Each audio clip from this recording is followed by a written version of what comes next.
안녕하세요. 오늘은 우리가 무당이라고 일컫는 그 무속인들에게 내리는 신들에 대한 이야기를 좀 다루어 볼까 합니다. 영혼이나 내세를 다루는 우리의 입장에서는 빼놓을 수 없는 중요한 영역이 아닌가 싶기도 한데, 영혼들은 우리 인간들을 장난감 삼아 사람 주변에 얼쩡거리면서 교류를 하려고 애를 쓴다는 그런 이야기를 앞에 영상에서 말씀드린 적이 있는데, 그런 현상을 가장 손쉽게 그리고 가장 실감나게 확인할 수 있는 곳이 바로 이 무당들의 세계인 것이죠.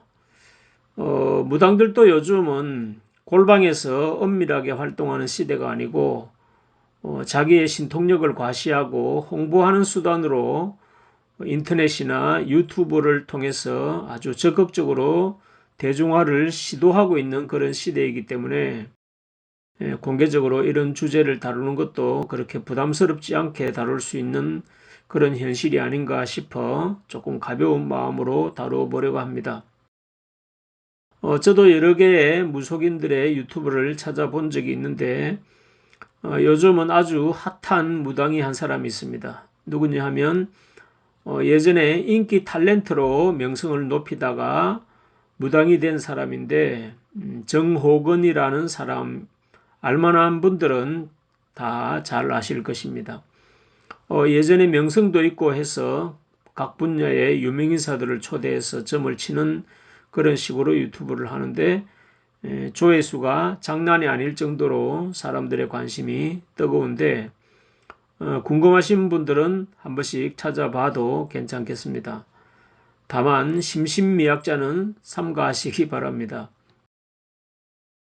제가 오늘 이 영상을 제작할 동기를 얻게 된 것도 그분 때문인데, 여튼 영혼들과 사후세계와는 아주 밀접한 관계가 있기 때문에 겸사겸사로 이 영상 제작을 해보는 것이니까 공부하시는데 참고하시기를 바라겠습니다. 사실 무속의 세계는 아주 역사적으로 그 유래가 깊습니다. 지금은 그냥 무당이라는 이름만 생각하면 오늘의 현실에서는 조금 타부시하는, 조금 외곽 지역에 있고 자신들이 무당을 찾아서 많은 점을 보면서도 무속인 자체에 대해서는 조금 거부감을 가지고 있는 그런 입장이지요. 그러나 역사 속에서는 이 무당이라는 존재의 역할이 고대 역사에서부터 존재했던 아주 위험 있는, 어떻게 보면 좀 존귀했던 직업군에 속하지 않나 이렇게 볼 수 있는 그런 분야입니다. 사람들은 단지 무당 그러면은 개개인의 어떤 길흉에 점을 보는 정도에 머무는 것이라 생각을 하지만, 옛날의 고대 역사에서는 그런 것이 아니라 하늘의 신과 인간계의 중간에서 중간 매개자 역할을 하는 그런 사람으로서의 엄청난 존엄성을 떨치던 그런 역할이었죠. 한문에 무당무자라는 글자를 보면 위에 하늘이 있고 아래에 땅이 있는데 그 사이에 사람인 자 두 개가 기록이 되어져 있죠. 그리고 가운데 짝대기가 이렇게 꺼여져 있는데, 이것은 하늘과 땅을 이어주는 세 사람이라는 그런 의미가 담겨져 있는 것입니다. 왜 세 사람인지에 대해서는 조금 의문을 가질 수가 있겠지만, 어쨌건 간에 하늘과 땅을 이어주는 역할을 하는 사람이 무당이라는 것이 그 한자에서 담겨져 있는 상징적인 의미를 단적으로 잘 표현하고 있는 것이라 이렇게 여겨집니다.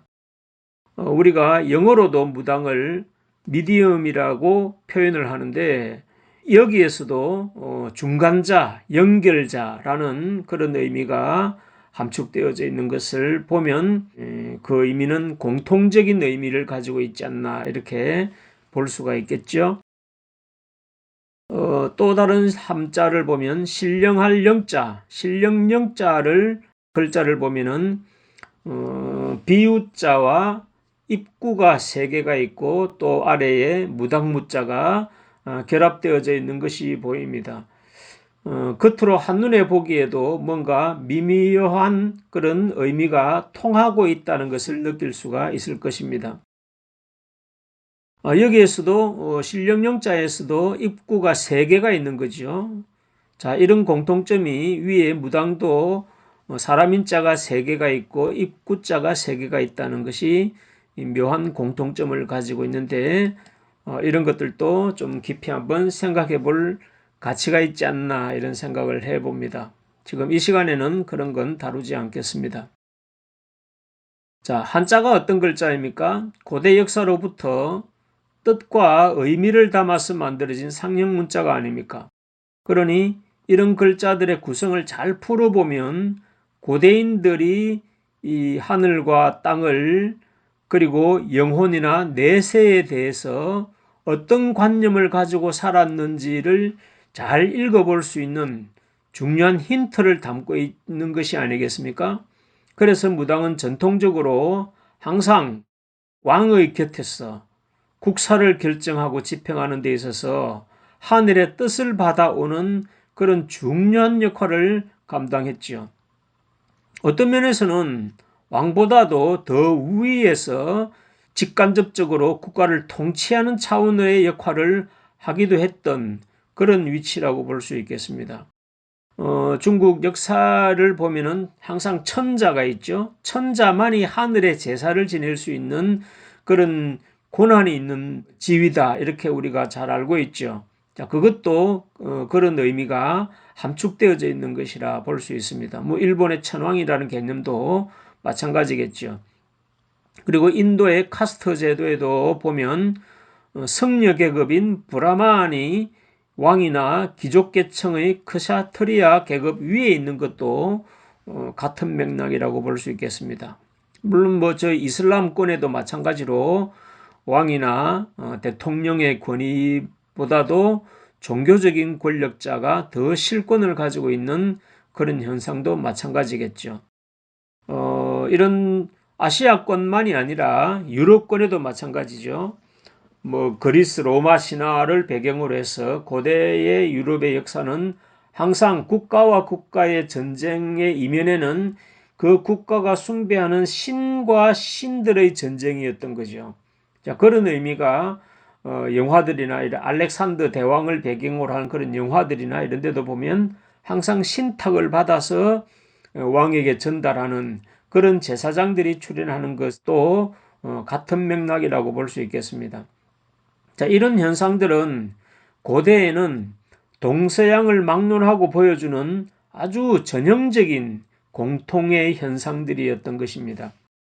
뿐만 아니라 성경에서도 마찬가지입니다. 성경도 구약시대를 보면 왕이라는 정치적인 통치자가 있었지만은 선지자나 제사장이 어떻게 보면 왕이라는 계급이 있기 전부터 있었고 또 왕이라는 계급이 생긴 이후에도 왕권을 철저히 견제하는 역할로 항상 활동했던 것도 같은 맥락이라 볼 수가 있는 것입니다.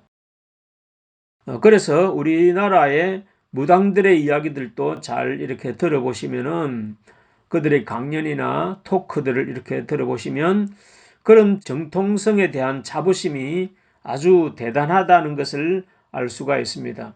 그래서 그런 분들은 그 옛날의 향수를 그리워하고 또 그런 시대로 직간접적으로 돌아가고 싶어 하는 그런 강한 열망이 있다는 것도 느낄 수가 있는 것입니다. 이러던 것이 이제 세상이 발전을 한 건지 퇴보를 한 건지 모르지만 여하튼 오늘날에 와서는 역사의 주류의 세력에서 변방으로 밀려나 있는 그런 입장이 되어 있는 겁니다.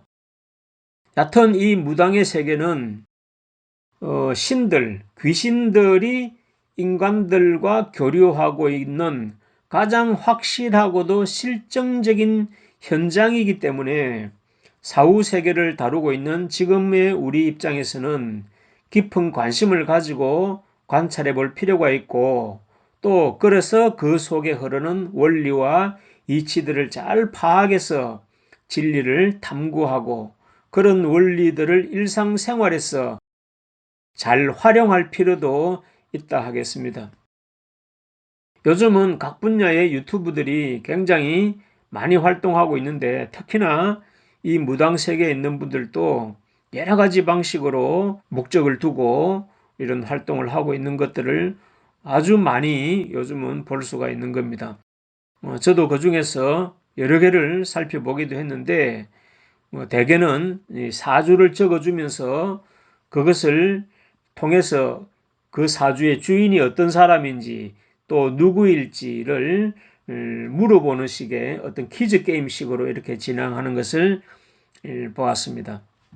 특히 그 중에서 요즘 아까 말씀드린 것처럼 그 잘 나가는 탤런트였다가 무당으로 전향하신 분, 그 정호건이라는 그분의 영상을 저도 여러 개를 봤는데 워낙 유명세를 타던 분이고 또 출연하시는 게스트들이 또 유명하신 분들이라서 사람들의 조회수가 상당히 폭발적인 그런 조회수를 보이는 것을 보았습니다.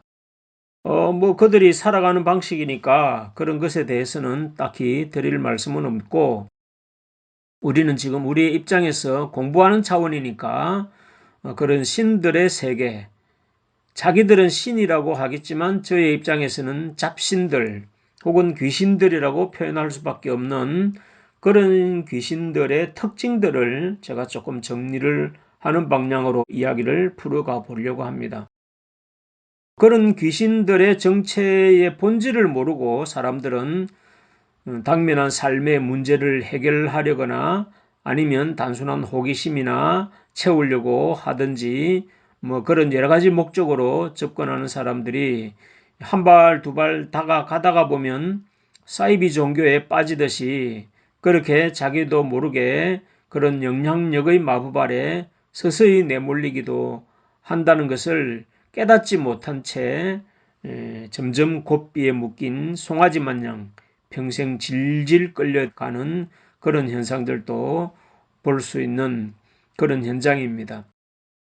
그런 것이 지나치게 심취를 하든 아니면 필요에 따라서 한 번씩 활용을 하든 그런 것들이 어떤 의미를 갖는 것인지를 제가 오늘 말씀을 좀 드리면서 그들에게 내리는 그런 잡신들이 정체가 어떤 존재들인지, 그리고 그 잡신들이 노리는 것이 무엇인지, 그리고 그것의 결과는 어떻게 마무리되는지를 하나씩 풀어가 보도록 하겠습니다. 첫 번째는 그런 잡신들의 세계는 절대로 그 방문을 해오는 사람들에게 우리가 일반적인 신앙과 종교들이라고 한다면 강조할 수밖에 없는 그런 어떤 엄격한 도덕성을 갖추라고는 절대로 요구하지 않는다는 겁니다. 그냥 일상적인 어떤 규범적인 정도의 차원에서 요구할 것은 하겠지만 단순히 문제 해결이나 복을 부르기 위한 그런 주술적 행위에 그 포인트를 둔다는 거죠. 그렇기 때문에 근본 인간의 성품을 고친다든지 세상을 살기 좋은 세상으로 만들어가자는 식의 어떤 그런 가식용으로도 그런 어떤 도덕성을 결코 강조하지 않는다는 사실입니다. 그런 일보다는 문제 해결에 초점이 있는 거죠. 그야말로 철저히 현세 기복적인 내세를 준비하는 것도 아닙니다. 철저히 현세 기복적인 데다가 초점을 맞추고 있다는 것이 그 핵심 포인트라고 볼 수 있겠습니다. 그래서 사람들이 어떤 악을 고치라든지 회개하라든지 반성하라든지 이런 요구보다는 문제 해결을 위해서 당장에 부적을 쓴다든지 얼마짜리 굿을 해야 된다든지 또 고민에 따라서 그 문제를 해결해 주기 위한 어떤 주술적인 처방을 내린다든지 하는 그런 식인 거죠. 우리가 기독교의 입장을 놓고 본다면 회개를 하라, 네 죄를 고백을 하라, 그래 해야만 천국도 갈 수 있고 축복도 받을 수 있다. 뭐 이런 식으로 사람의 본성을 돌이키는 그런 어떤 인간의 어떤 도덕성을 회복시키자는 그런 강조는 하지 않는다는 거죠. 회개를 한다는 것은 곧 개개인의 모든 잘못된 행동을 고백하고 반성하는 것 아닙니까?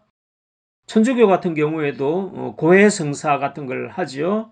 그런 걸 통해서 일단 자기의 잘못된 죄를 고백하고 청산하는 과정을 꼭 거치도록 하는 거죠. 뭐 다른 종교도 마찬가지입니다. 이슬람이든지 또는 불교에서든지 항상 그런 어떤 죄를 속하는 그런 절차와 과정들이 있게 마련인데 이 무당의 세계에서는 철저히 그런 요구가 없다는 것이 그 특징이라 할 수 있겠습니다. 만약에 무당이 그런 신통력을 가지고 개개인들이 숨기고 싶은 추악한 죄들을 다 까집어내가지고 밝혀버리면 어떡할까요? 그러면 다시는 그 무당에게 점을 보러 가지 않겠죠. 우리 기독교회들도 마찬가지거든요. 목사들이 물질에 혹해가지고 변질이 되고 나면은 교인들이 듣기 싫어하는 소리를 못하게 되는 겁니다. 하나님의 뜻의 입장에서는 반드시 선포를 해야 될 그런 이야기들을 사람들이 부담스러워하거나 싫어하는 소리는 못하게 되는 겁니다. 왜냐하면 자꾸 듣기 싫은 죄책감을 유발시키고 또 고도의 어떤 정신수양의 차원에서 고행을 강요한다든지 막 양심에 찔리는 소리를 계속하면 어떻게 되겠습니까? 사람들은 그 교회 예배를 참석하지 않을 겁니다. 다른 쉬운 교회, 엄한 소리를 안 하는 쉬운 교회를 찾아 옮겨가 버릴 겁니다. 그러면 교인 뺏기는 거죠. 그렇게 사람들이 싫어하는 소리를 할 수가 없게 되어버리는 것입니다. 신의 어떤 명령이 더 크다고 생각하면은 교인이 다 떨어져 나가더라도 그 소리를 선포할 텐데 불행하게도 우리의 종교 세계의 지도자들은 그런 어떤 고고한 도덕성이나 영성을 갖추고 있지 않기 때문에 목자들 스스로가 벌써 물질적이고 사람의 머리 숫자를 돈으로 보는 차원으로 변질되어 버렸기 때문에 그럴 수밖에 없게 되는 것입니다. 사람들은 다 대형 교회를 찾아가고 유명 무당을 찾아가려고 하는 거죠. 그게 다 역설적인 함정인 겁니다. 많은 사람들이 모이는 그것이 오히려 더 타락시키는 원인이 되고 어떤 고고한 도덕성을 추락시키는 원인이 된다는 사실을 모르는 거죠.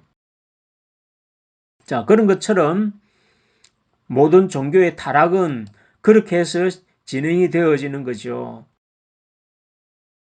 어떤 포교하는 사람들의 입장에서는 뭐라고 하냐 하면은 그렇게 해버리면은 아주 못 배우고 생활이 시달리면서 힘들게 하루하루 살아가는 사람들에게는 종교 신앙의 문을 닫아버리는 현상이 생기기 때문에 복음의 대중화, 불교도 마찬가지죠. 대성불교라는 게 그래 생긴 거 아닙니까? 아무런 학력도 없고 공부할 어떤 지식도 없는 그런 사람들에게까지도 불교를 받아들일 수 있도록 만든다는 대중화의 함정이 바로 그렇게 해서 생기는 겁니다. 이건 어느 종교에든지 다 생기는 일인데 그것이 사실은 좋은 현상이 아니다는 것인 거죠. 이런 대중화라는 유혹 앞에서 그 지도자가 그 유혹을 뿌리친다는 것은 정말 쉽지 않은 것입니다. 우리도 모두 인간이기 때문에 그건 이해를 하실 겁니다. 그러면서도 또 타락하면은 또 손가락질하고 이런 이중성을 우리 사람들은 가지고 있는 거죠. 그런 것처럼 모든 종교들이 타락하면 그렇게 되는데 무당은 타락해서 그런지 아니면 본질이 그런지 여러분들이 한번 생각을 해보세요. 무당의 세계에서는 형식적으로라도 그런 어떤 도덕성을 요구하거나 사람들을 선하게 만들고 악한 인성을 고치려고 하는 그런 의도 자체는 아예 발휘하지를 않는다는 사실에 주목할 필요가 있습니다. 왜 그럴 수밖에 없을까요? 그럴 수밖에 없는 이유가 바로 두 번째로 이어지는 내용이 되겠습니다.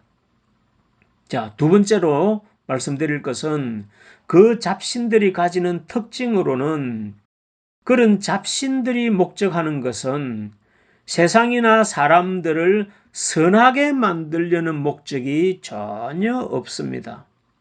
오직 사람들을 달콤한 사탕을 안겨가지고 아니면은 공포스럽게 겁을 줍니다. 뭐 이거 안 하면 저주를 받는디, 이거 안 하면 자식이 죽느니, 뭐 이러면서 막 겁을 줘가지고 인간들을 자기의 권력 아래, 자기의 세력권 아래 종속시키는 것이 목적인 것입니다. 자, 장난감 인간이라 그랬습니다. 인간을 장난감 취급을 하는데 그 장난감을 놓치지 않겠다. 뺏기지 않겠다. 악해도 좋다. 죄를 지어도 좋다. 내 손아귀에서만 벗어나지 마라. 이런 아주 엄중한 의도가 이 잡신들이 가지는 의도라는 겁니다. 다시 표현을 하면 제가 말씀드린 그 유일한 장난감으로 생각한다고 말씀을 드렸지 않습니까? 그 말이 이럴 수밖에 없는 그 잡신들의 근본적인 원인이라는 것입니다.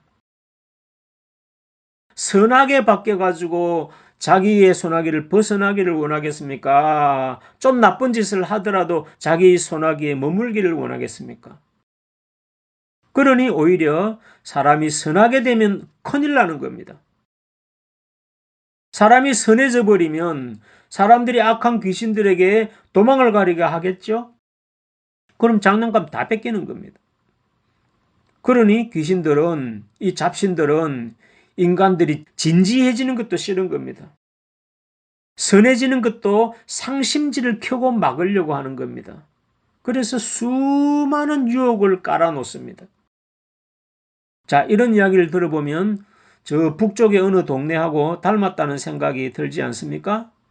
자기의 소나기에 빠져나가지 않을 만큼만 먹이고 않을 만큼만 공부하게 하고 않을 만큼만 사색하게 하고 자기의 소나기에 놀아나기를 바라는 겁니다. 심지어 하나님이 하나님과 천사들의 코드에 맞는 사람이 있을 거 아닙니까? 하나님과 천사들의 코드에 맞는 사람이 있어서 하나님 입장에서 그 사람을 키워서 하나님의 의도대로 뜻을 받들도록 만들려고 선택해 놓은 사람들조차도 어떻게 유혹을 해서라도 무너뜨려 버립니다. 그래서 인류 역사가 지금까지 이 모양 이 꼴로 지금 빠져들어가는 겁니다. 하나님이 이 사람은 지금은 착하고 선한 의지를 가지고 있기 때문에 이 사람을 통해서 세상을 한번 변화시켜보자 하는 의도로 하나님은 그 사람을 택합니다. 다윗도 택하고 솔로몬도 택하고 다 사울왕도 택하고 노아도 택하고 다 택하는데 그런 사람들은 철저히 잡신들의 사탄 마귀의 집중적인 공격을 받는 것입니다. 뭐 돈을 이용하든 여자를 이용하든 권력에 맛을 들이게 하든 세상의 어떤 쾌락을 맛보게 하든 뭐 유혹거리는 너무너무나 많죠. 사람들은 아무리 뛰어난 사람이 거룩한 뜻을 이 세상에 이루려고 해도 시작할 때는 모두가 초심을 지켜서 선한 뜻을 지키며 살지만 시간이 가고 돈과 권력이 많아지고 모든 특권이 집중이 되고 그렇게 되면은 어떻게 되겠습니까? 서서히 초심을 잃어버려 타락을 하게 되고 세속화되어짐으로 해서 그 거룩한 뜻을 시도하려고 했던 그 하나님조차도 도저히 이 사람하고 함께 할 수 없어서 떠날 수밖에 없도록 만드는 겁니다. 이건 무당들의 잡신들의 세계도 마찬가지입니다. 그렇게 변질이 되어버리면 더 이상은 하나님조차도 그런 사람을 활용할 수가 없는 지경이 되어버리는 거죠. 그러면 떠나는 거죠.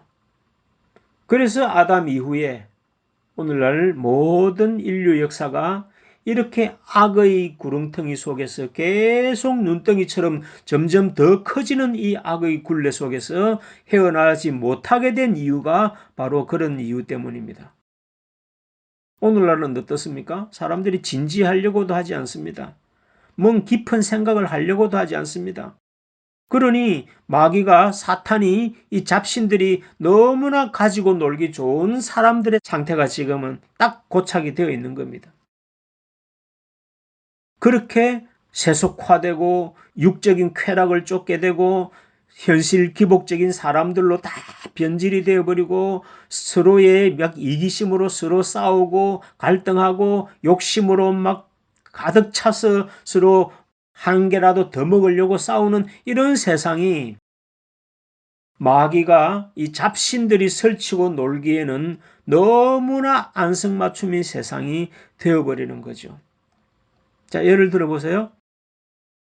조폭의 세계도 있습니다. 조폭의 세계가 요즘은 많이 이제 진화가 돼가지고 조폭도 이제 옛날처럼 깡패처럼 그렇게 하지 않고 합법적인 기업을 만들어가지고 기업의 옷을 입고 엄밀하게 불법을 저지르죠. 그러면서 자기의 이익을 극대화하고 은근히 정적들은 제거를 하고 이런 수를 쓰죠.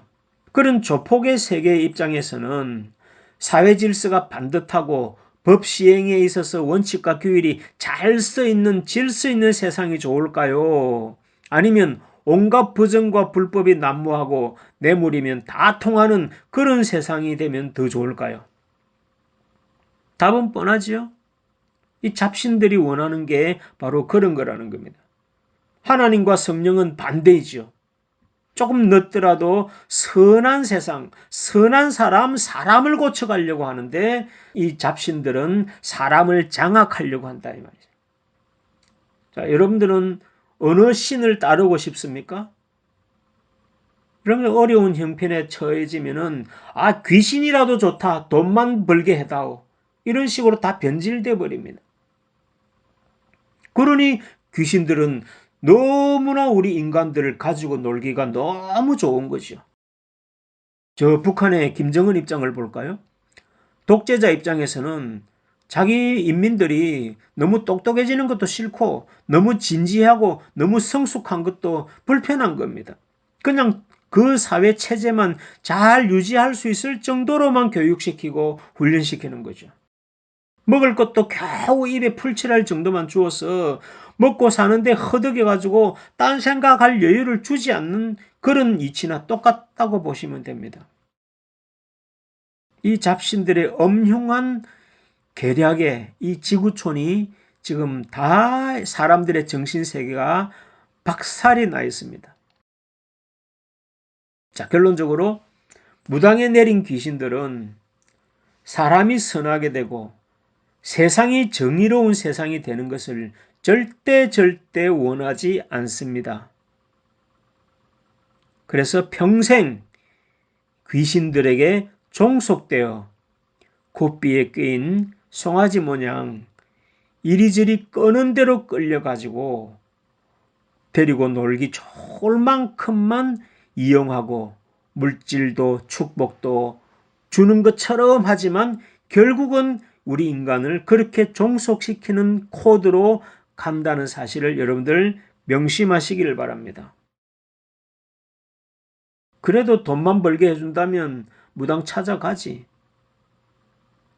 그러니까 세상이 안 바뀌는 겁니다. 하나님 욕하지 마세요. 여러분들 하나님 원망하지 마세요.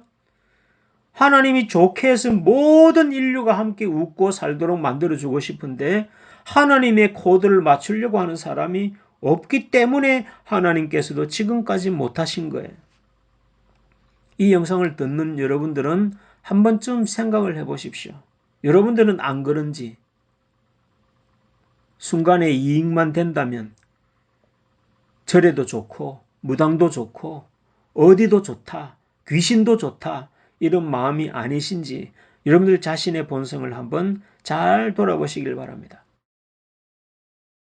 설령 잡신이 지금 이런 취지로 우리 인간들을 농락하고 있어 알아도 어쩔 수가 없는 겁니다. 그만큼 우리가 지금 타락해버린 모든 인간 전체가 물질화되어 버리고 욕망화되어 버린 그런 현실을 지금 우리는 살아가고 있는 겁니다. 자기들이 궁하면 또 답답하면 무당에게 찾아가서 뭔 소리라도 한번 들어보지 않으면은 깝깝해서 견디지 못하는 그런 체질이 이미 되어버린 겁니다. 여기는 뭐 지식인도 없고 뭐 돈 많은 부자들도 소용이 없습니다. 여러분들 무당들이 제일 대목인 때가 언제인지 아십니까? 대목이 뭔지 모르십니까? 제일로 무당이 장사 잘 되는 때가 언제일까요? 바로 입시철과 선거철입니다. 그런 시절에 무당을 찾는 사람들이 제일 많습니다. 자, 그런 사람들은 우리 대선도 지금 이제 지나왔는데 그런 시절에 무당을 찾는 사람은 무식한 사람도 아니고 돈이 없는 사람도 아닙니다. 다 돈과 권력을 가진 사람들이 그거 안 뺏기려고 그런 사람들에게 줄 서 있는 겁니다. 이번 대선에도 보세요. 계속 무속인과의 인연이 어떻고 저떻고 무속에 빠졌느니 뭐 박근혜 대통령부터 시작해서 최순실이 이야기며 뭐 종교와 끊을래야 끊을 수 없는 세계가 바로 이 정치 세계입니다. 돈 많은 부자들의 세계입니다. 돈이 되기만 한다면 권력을 잡을 수만 있다면 귀신의 도움인들 마다하지 않겠다. 이게 대부분의 사람들의 건재에 깔려있는 본성인 것입니다. 그런 사람들이 나라인들 안 팔아먹겠습니까? 그런 사람들이 무슨 짓인들 못하겠습니까? 그러니까 여러분들 절대로 자기 힘들다고 세상이 악하다고 하나님 욕하지 마세요. 우리가 하나님 코드를 안 맞추기 때문에 맞추려고 하는 사람들이 적으면 적을수록 세상은 험난해지는 것입니다. 이게 인간의 나약한 현실이고 이런 처지에 있는 이 인생들이 지도자라고 정치인들이라고 자리 잡고 있는데 무슨 너무 사회 정의를 부르짖는다는 것이 의미가 있겠습니까? 귀신들은 이런 쓰레기 같은 인간들과 야합을 했으라도 인간 세상을 장악하고 인간들을 자신의 놀이개로 묶어두려는 야욕을 지금까지 인류가 출현하면서부터 지금까지 그 야욕을 잘 또 실행을 하고 지금까지 이어왔습니다. 아주 성공적으로 마귀의 잡신들의 전략이 아주 성공적으로 작동을 해서 오늘날까지 왔습니다. 이를테면 그 잡신들과 그 무당들과 그 권력자들이 서로 윈윈하는 구조로 지금까지 세상이 꾸려져 왔다는 겁니다.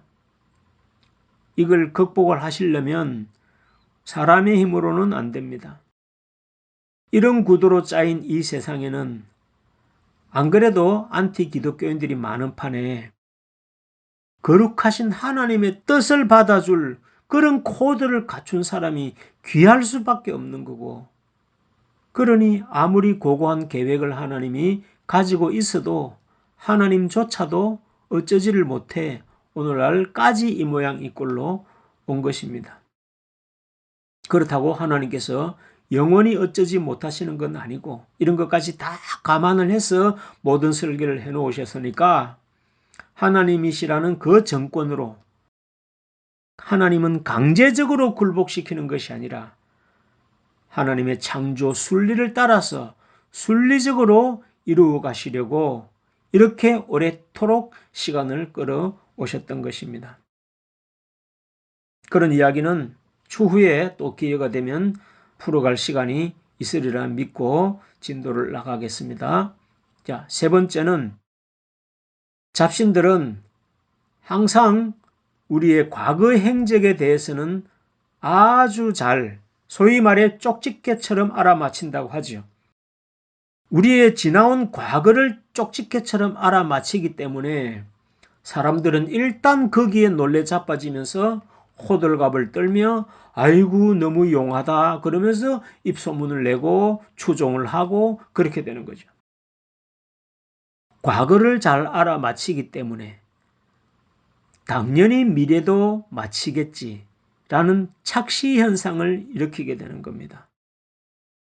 과거의 행적은 이미 일어난 사건이기 때문에 꼭 귀신이 아닐지라도 행여 우리 주변에 아는 부모님들이나 가족들은 나의 과거를 다 잘 압니다. 일어난 일이고 있었던 일이니까 알아맞히는 것은 귀신들의 입장에서는 너무나 잘 맞히는 게 어쩌면 당연하다고 할 수 있겠죠.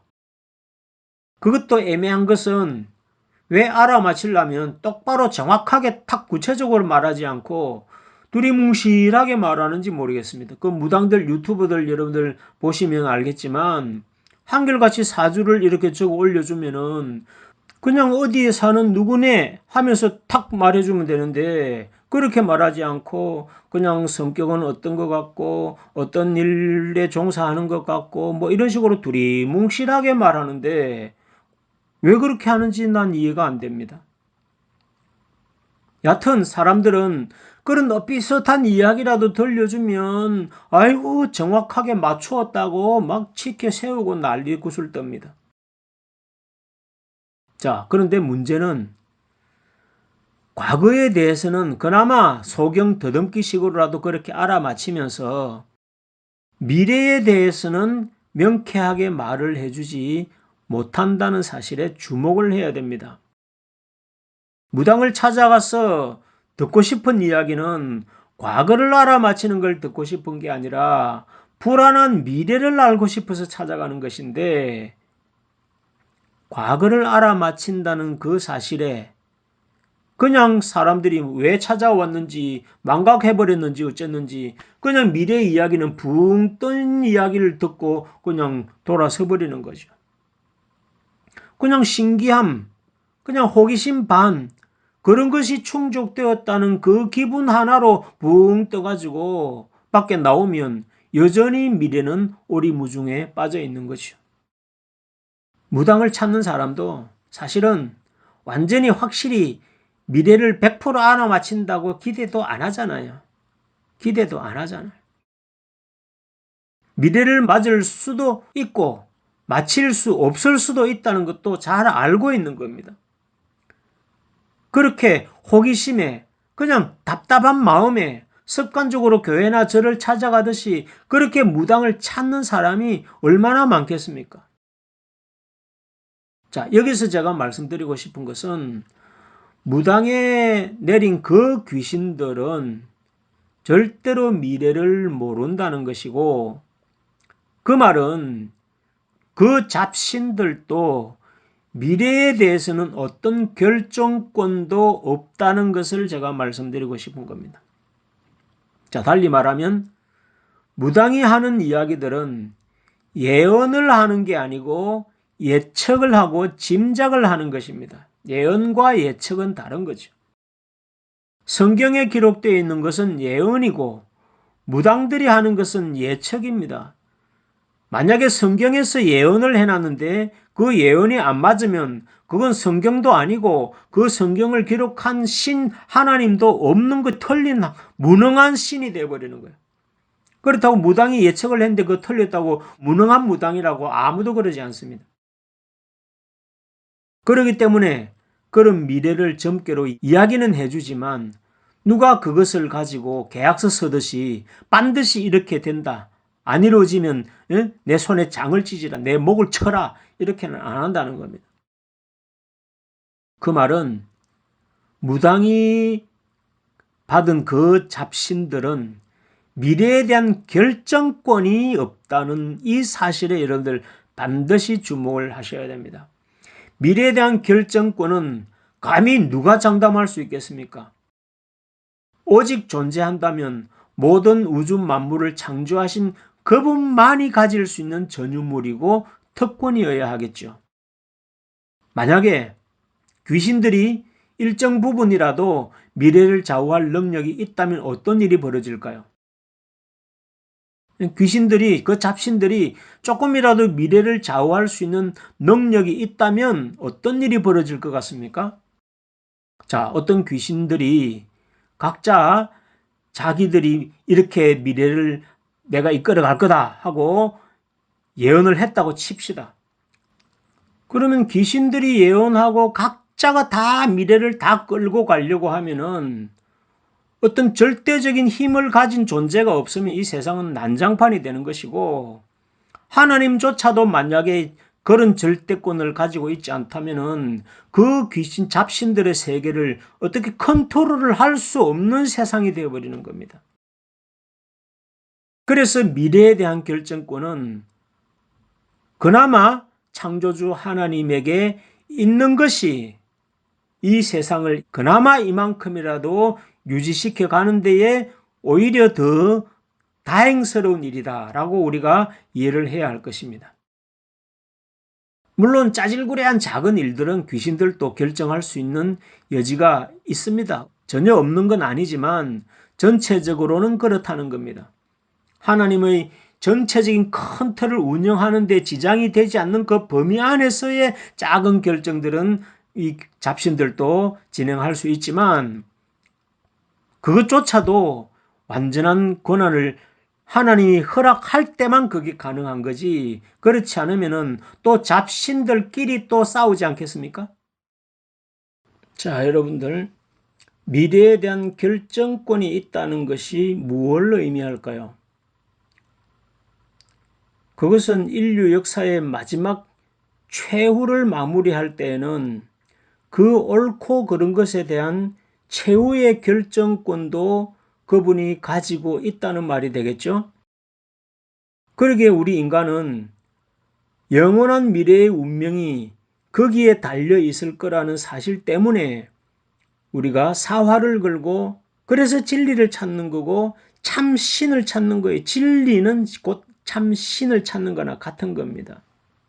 저만 해도 그런 문제에 저는 저의 일생을 걸고 투자하고 달려온 거고, 아직 남은 저의 생애까지 다 걸고 지금까지 앞으로도 달려갈 것입니다. 왜냐하면 이 문제는 뭐 결혼 걱정, 취직 걱정, 뭐 아파트 걱정 이런 차원하고는 비교할 수 없는 그야말로 영원한 삶의 운명이 누구에 의해서 최종 결정이 되냐는 거죠. 이런 것들에 관심이 있는 분들이라면 충분히 이해하시리라 생각을 하는데, 얕은 결론적인 것은 무당에게 내린 잡신들은 결코 미래를 예언하는 것이 아니라 예측하는 것이고, 나아가서 절대 미래의 결정권자가 아니라는 겁니다. 행여 어느 잡신이 자기가 미래를 결정할 수 있는 것처럼 큰 소리를 뻥뻥 친다고 칩시다. 그럼 앞으로 이런 일이 벌어지고, 일주일 후에는 이런 일이 벌어질 거고, 한 달 후에는 이런 일이 벌어질 거고 예언을 잔뜩 해놨다고 칩시다. 만약에 그렇게 호언장담하는 귀신이 있다면 그보다 상위에 있는 더 큰 신이 그 꼴을 본다면 얼마나 가소로울까요? 그러면 보란듯이 그 귀신이 예언한 것이 이루어지지 못하도록 헝클어 버리겠죠. 자기가 더 센 신이라는 것을 과시하기 위해서 쪼무레기 귀신들이 예언해 놓은 것을 헝클어 버릴 거죠. 그런 식으로 더 높은 신, 더 높은 신, 더 높은 신이 아래 신을 헝클어 버리면 여러분들 그러면 어떤 신을 최종적으로 선택을 하겠습니까? 밑에 조그만한 동네의 골목대장을 선택하겠습니까? 대한민국을 움직이는 대통령을 선택하겠습니까? 아니면 세계를 움직이는 세계의 리더를 선택하겠습니까? 이 문제는 정말 중요한 문제입니다.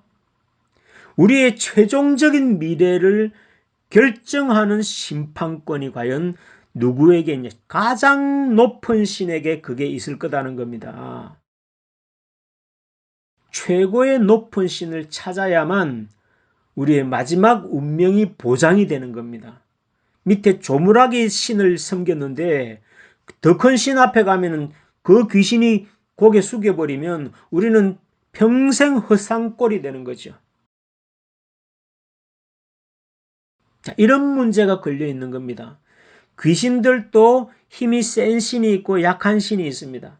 사람도 힘이 센 사람이 있고 더 똑똑한 사람이 있고 더 돈 많은 사람이 있고 더 권력 있는 사람이 있듯이 신들의 세계도 마찬가지입니다.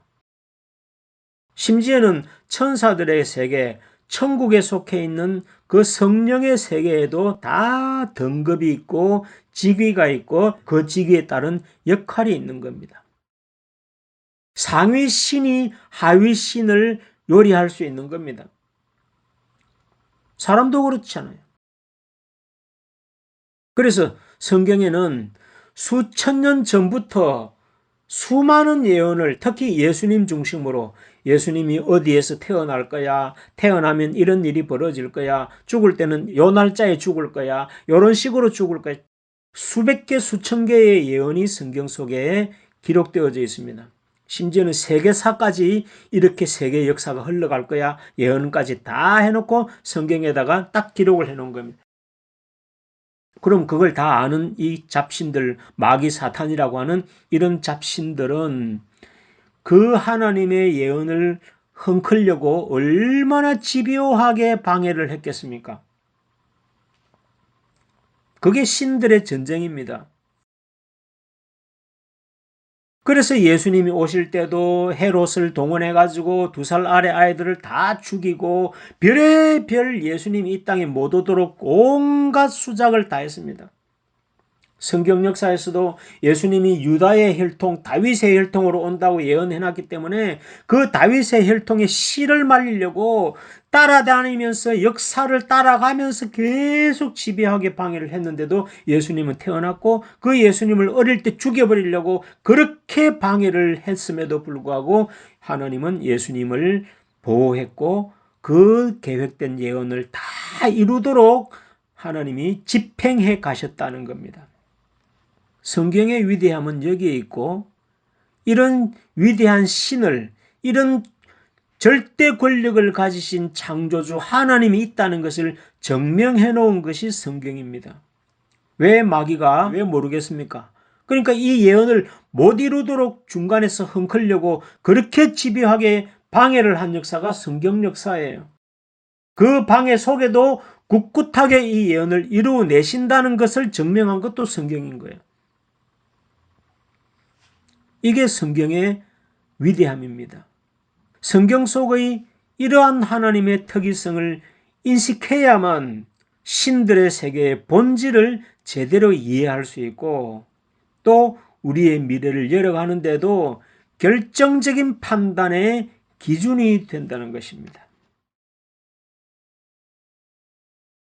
자, 마지막 4번째. 수도 없이 할 게 많지만 지금 또 시간이 지금 너무 많이 됐는데 더 할 수 없어서 하나만 더 하고 마무리를 짓겠습니다. 여러분, 잡신들은 자기들이 실컷 가지고 논 이 무당들의 생명권을 보장해 주지 않습니다. 생명권을 보장해 주지 않습니다.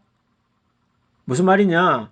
달리 표현하면 이 잡신들은 자기가 평생 수하로 부렸잖아요. 그 평생 수하로 부린 이 무당의 수명을 그냥 평균 사람들 수명 이상을 부여해 줄 수 있는 여력이 없다는 겁니다. 왜 자기가 아끼고 사랑하는 부하인데 왜 오래 살면서 더 자기의 부하 노릇을 하기를 왜 바라지 않겠습니까? 그럼에도 불구하고 그 평균 수명 이상을 살 수 있도록 특권을 부여해 주지도 못하고 그것을 지켜줄 수 있는 능력도 없는 게 무당이라는 겁니다. 자, 예를 들면 성경에는 사람의 수명이 그 옛날 아담 때는 그 후손들까지 1000년에 가까운 수명을 누렸습니다. 그리고 이사야 65장에서는 앞으로 오는 미래의 세계는 사람의 수명이 나무의 수완처럼 길어진다. 나무의 수명이 어느 정도 될까요? 우리나라만 해도 1000년 된 은행나무가 있지요. 저 외국에는 수천 년 된 나무들도 있습니다. 자, 성경의 예언이 그렇게 앞으로 미래는 그렇게 될 거라고 예언을 해놨습니다. 그것이 사실일지 아닐지는 차치하고라도 무당세계나 이런 잡신이나 타 종교의 신들은 그런 농담도 할 수 없는 처지에 있는 게 그 잡신들의 위상이고 초라한 현실이라는 겁니다. 폼으로, 농담으로도, 예? 뻥을 치는 그런 어떤 가식적으로도 그런 말을 할 수 없는 게 바로 이 수명에 대한 부분이고 이 미래에 대한 부분입니다. 무당 세계에 젖은 사람들의 이야기를 들어보면 무당에게 신내림을 했을 때 아주 초창기에는 아주 잘 맞춘다고 그러죠. 그래서 찾으려면 그때 찾아가라. 그래야 잘 알아맞힌다 그래. 왜 그럴까요? 그것은 그 무당이 초기에는 진지하게 무당에게 그 내린 신에게 겸허하게 코드를 맞추려고 하기 때문에 정확하게 맞추어지는데 그 무당도 등 따시고 배부르면 마음이 풀어져 가지고 그 내린 신과 그 코드가 이제 슬슬 엉클어지면서 초심을 잃어버리게 되는 거죠. 그러면 코드가 어긋나게 되고 그러면 귀신도 뜸하게 작용하게 되죠. 무당은 육체의 무거움 때문에 점점 더 둔탁해지게 되는 거죠. 그러다가 늙고 병들면 귀신은 떠나버리는 거예요. 완전히 떠나버려요. 그래서 또 다른 싱싱한 육체를 찾아 가버리면 그만인 겁니다. 그런 무기력한 잡신이라는 거예요. 그렇게 귀신의 관계가 소원해지면 신기도 약하게 되기 때문에 그때부터는 신기로 알아맞히는 게 아니라 그동안에 경험해서 우러난 그 통박으로 사람을 반 넘겨짓기식으로 해서 알아맞히는 식으로 그렇게 쇼를 하는 겁니다. 그러다가 예측이 틀려지고 그 말이 틀려지면은 네가 잘못해서 부정 탔다 그러면서 오히려 덤터기를 씌워 땜빵을 하고 넘어가 버립니다. 저도 제주도에서 철학관 하는 사람을 전도해서 하나님을 믿게 만들어 본 경험이 있기 때문에 그런 사람들의 세계에 대해서 많은 것을 들어서 알고 있습니다. 성령의 세계도 마찬가지입니다. 목사들이 타락을 하는 이유도 타락을 함으로 해서 신이 떠나가 버린 이유나 귀신들도 자기 코드가 이제 슬슬 이제 헝클어지면서 떠나가는 거나 마찬가지입니다. 하나님에게 속한 성령도 마찬가지고 그리고 귀신, 이 잡신들, 마귀 사탄이라는 이 세계도 마찬가지인데 영혼들이라는 공통점이 있기 때문에 영혼이라는 존재, 영이라는 것이 가지는 이 특징은 다 비슷하다는 겁니다. 사람을 통해서 교류하기를 원하고 사람을 통해서 대리 역할을 하도록 만들려고 하는 이런 모든 메커니즘은 다 비슷하다는 겁니다.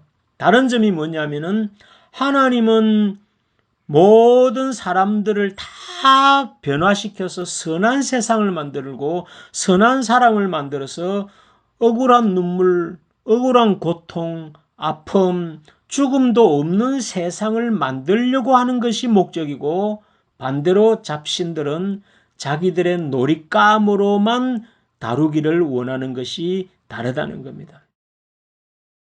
그래서 우리 인간들이 그런 하나님의 거룩한 뜻을 따르기에는 우리 인간들이 지금 너무나 이 사탄의 코드에 농락되어서 지금까지 끌려와서 살았기 때문에 너무나 타락을 해버렸고 코드가 하나님과는 너무 먼 코드로 지금 체질이 굳어져 있기 때문에 그 하나님의 뜻을 받들기조차가 지금 너무나 힘겨운 입장이라 점점 더 어려워지고 있다는 겁니다.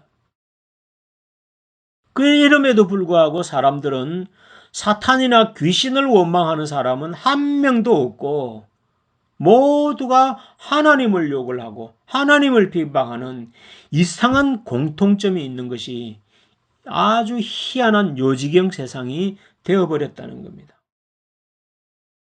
미래에 대한 결정권과 또 인명은 제천이라고 하듯이 사람의 수명에 대해서는 오직 우주 만물을 창조하신 그 창조주만이 결정할 수 있는 것이기에 그래서 우리가 돈이나 명예나 건강의 문제보다도 창조의 주인과 우리의 진정한 조상 중에 조상을 찾아가는 것이 가장 시급한 문제가 아닐 수가 없는 것입니다.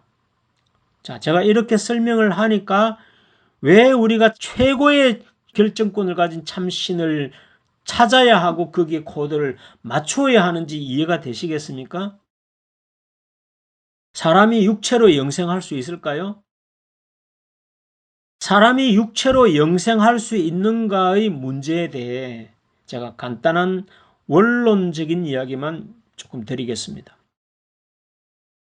창조주 하나님께서 영원하신 존재인데 우리 인간은 그 창조주의 모양과 형상으로 지음받은 분신입니다. 분신인데 그런 분신이 일찍 죽도록 버려둔다는 게 말이 될까요? 하나님 입장에서 우리는 모두가 우리 입장에서 생각하니까 사람이 어떻게 영생해? 이렇게 말하는데 하나님 입장에서는 그런 게 아닙니다. 인간이 영원히 산다는 것은 우리 인간의 관점에서 보면 아주 말도 안 되는 웃기는 이야기에 불과한 이야기지만 하나님 입장에서는 영원히 살지 못하는 이게 더 기적이고 이게 더 폐륜이라는 겁니다. 부모보다 먼저 죽는 게 폐륜 아니에요, 폐륜. 심지어 성경은 뭐라고 하시느냐 하면은 보이지 아니하시는 하나님조차도 이 육체를 입기를 원한다는 말씀을 하실 정도로 이 육체의 세계를 아주 소중하게 여기시고 이 육체의 세계를 부정하거나 더러운 것으로 여기질 않습니다. 우리가 그렇게 더럽게 만든 것이지. 단지 우리 인간들이 하나님이 창조해 주신 그 원리를 따라서 우리의 육체를 사용하지 않고 있는 겁니다. 그 매뉴얼대로 사용하지 않기 때문에 우리 수명이 지금 이 지경이 되어버린 겁니다. 여러분들 집에 있는 기계나 스마트폰이나 세탁기나 이런 기계들을 그 기계들을 만들어낸 사람들의 제시한 그 매뉴얼대로 사용하지 않으면 어떻게 될까요? 단망 수명이 짧아지는 거죠. 자동차를 한번 예를 들어 보세요. 자동차 아무리 새 차를 뽑아도 매뉴얼대로 사용 안 하면 몇 년도 못 쓰고 그냥 폐차장으로 가는 겁니다.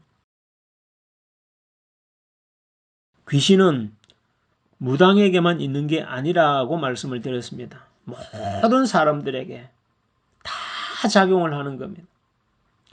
지금은 온 세상에 모든 분야의 지도층에 이 잡신들이 뿌리는 사상에 물든 사람들이 전부 다 그 지도층을 장악하고 있기 때문에 그리고 그들의 논리로 세상을 물들여 놨기 때문에 신의 존재조차도 부정을 하고 존재를 인정한다 할지라도 하나님에게 원망과 불평에 삿대질이나 하는 그런 사상으로 전부 다 무장을 시켜놔 버렸습니다.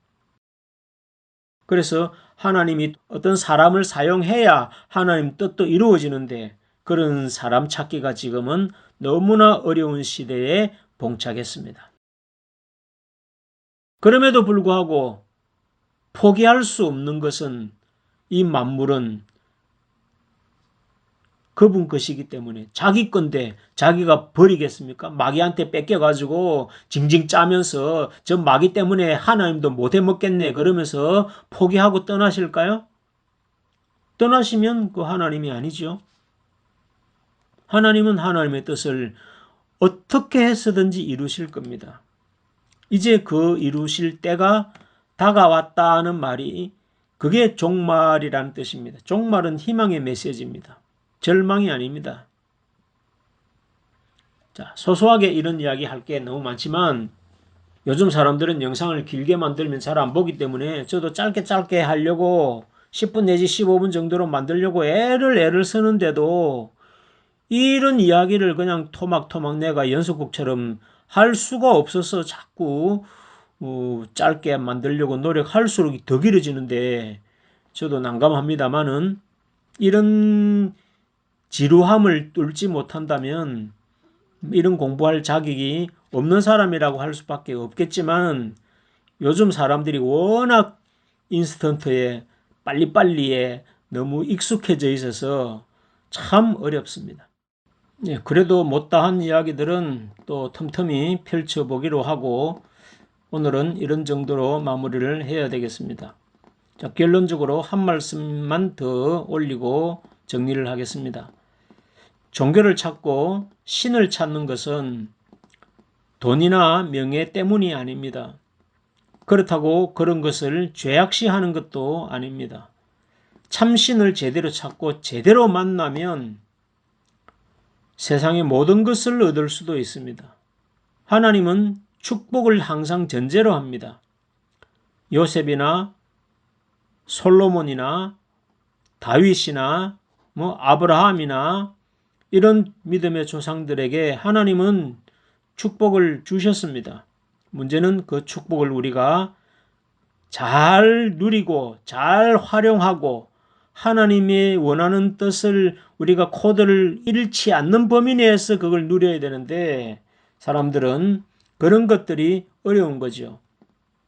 우리가 하도 그릇이 작아서 조그마한 간장 종지에 조금 채워준다고 채워주면 그냥 넘쳐가지고 정신이 나가버리니 이런 밴댕이 소갈딱지를 같은 심성을 가지고 어떻게 그 거대한 하나님의 스케일에 우리가 맞출 수가 있겠습니까?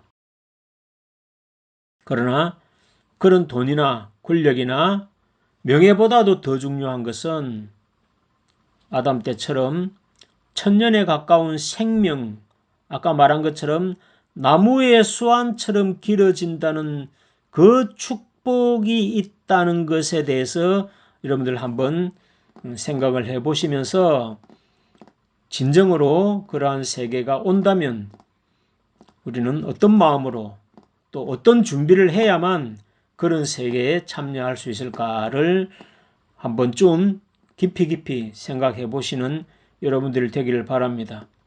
결국 도를 찾고 진리를 찾는 것은 결국은 생명을 찾는 거거든요. 저는 옛날에 신선사상을 아주 소중하게 생각하는 사람인데 노자, 장자 이 시절로부터 해서 쭉 산속에서 신선의 대교자 도를 닦아온 그 역사가 오늘까지 이어지고 있는데 그런 정신과 또 이 세속을 함께 품고 이 세상 전체를 하나님의 나라로 만들어야 된다는 이 거룩한 뜻이 잘 조화를 이룰 수 있다면 그것이 성경이 제시하는 완성된 미래의 모습이 아닌가 그렇게 말씀드리고 싶습니다. 이것이 제가 한평생을 신앙에 그리고 성경에 그리고 하나님에게 매달려 온 목적입니다. 이제 그 결말부에 다다른 것이 아닌가 싶은 요즘인데 관심 갖고 잘 지켜보시면서 여러분들의 심성 공부, 영성 공부에 도움되시기를 바라면서 오늘은 여기서 마치겠습니다. 감사합니다.